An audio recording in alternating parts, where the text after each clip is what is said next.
Hello বন্ধুরা, আসসালামু আলাইকুম। কেমন আছো সবাই? আশা করি সবাই ভালো আছে।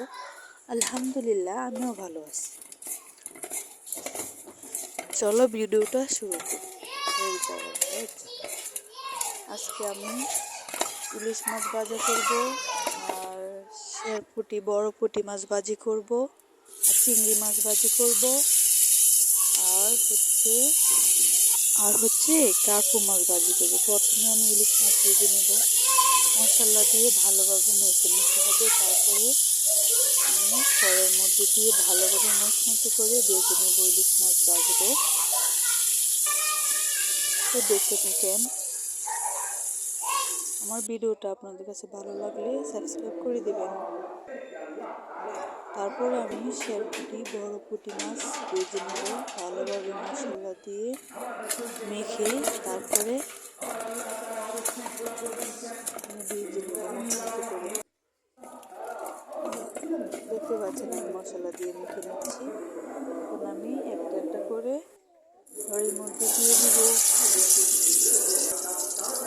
দেখতে পাচ্ছেন আপনারা যে আমি একটা একটা করে তিনটা মাছ দিয়ে দিয়েছি। এখন ভালোভাবে মুচমুচে করে ভেজে নিতে হবে।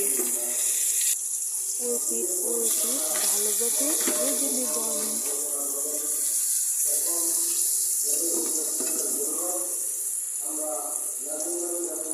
দেখতে পাচ্ছেন আপনারা ভালোভাবে ভেজে নিচ্ছি।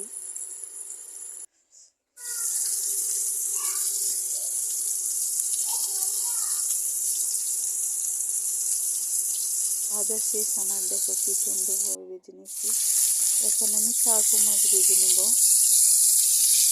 দেখেন কার্পু মাছ উঠতে যাচ্ছে না। আমি আস্তে আস্তে অল্প অল্প করে উল্টিয়ে নেব চেষ্টা করে।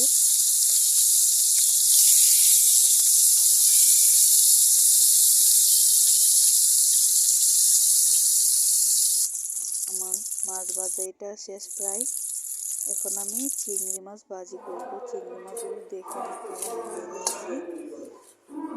তারপর কেটে নিয়ে ভালোভাবে ধুয়ে আমি বসিয়ে নেব।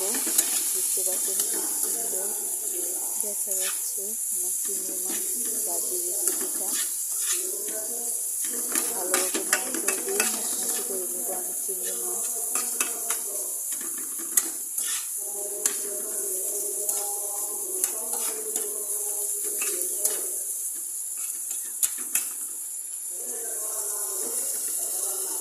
আমার প্রায় চিংড়ি মাছ ভাজি রেসিপি হয়ে গেছে। এখন দেখেন লোকটা, ওয়াও কি সুন্দর, খেতে দারুণ। আসসালামু আলাইকুম।